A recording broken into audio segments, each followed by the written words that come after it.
ఆదికాండం 23వ అధ్యాయం. శారా జీవించిన కాలము అనగా శారా బ్రతికిన ఏండ్లు 127. శారా కనాను దేశమందలి హెబ్రోనను కిర్యాతర్బాలో మృతిమొందెను. అప్పుడు అబ్రహాము శారా నిమిత్తము అంగలార్చుటకును ఆమెను గూర్చి ఏడ్చుటకును వచ్చెను.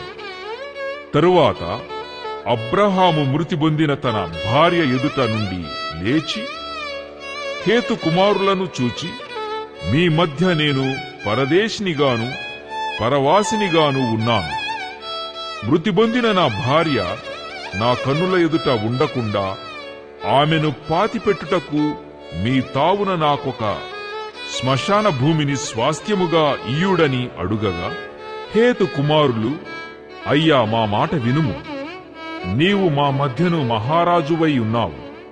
మా శ్మశాన భూములలో అతి శ్రేష్టమైన దానియందు మృతిబొందిన నీ భార్యను పాతిపెట్టుము. నీవు మృతిబొందిన నీ భార్యను పాతిపెట్టునట్లు మాలో తన శ్మశాన భూమి ఇయ్యనొలనివాడు ఎవడునూ లేడని అబ్రహాముకుత్తరమిచ్చెను. అప్పుడు అబ్రహాము లేచి ఆ దేశపు ప్రజలైన హేతు కుమారులకు సాగిలపడి, మృతి పొందిన నా భార్యను నా ఎదుట ఉండకుండా నేను పాతిపెట్టుట మీకిష్టమైతే నా మాట వినుడి. సోహారు కుమారుడైన ఎఫ్రోను తన పొలము చివరను తనకు కలిగియున్న మక్పేలా గుహను నాకిచ్చునట్లు నా పక్షముగా అతనితో మనవి చేయుడి. మీ మధ్యను శ్మశాన భూమిగా ఉండుటకు నిండు వెలకు అతడు దానిని నాకు స్వాస్థ్యముగా ఇయ్యవలెనని వారితో చెప్పాను.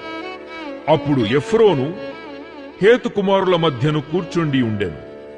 హిత్తీయుడైన ఎఫ్రోను తన ఊరి గవిని ప్రవేశించు వారందరి ఎదుట హేతు కుమారులకు